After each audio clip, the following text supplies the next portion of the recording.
شوفوا كم قنبلة صوت طلعوا على البيت.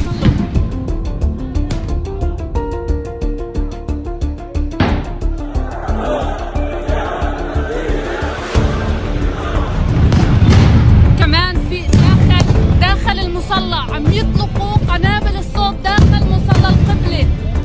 لا لا لا لا تعالي سهرة. الله أكبر يا لطيف يا الله أكبر.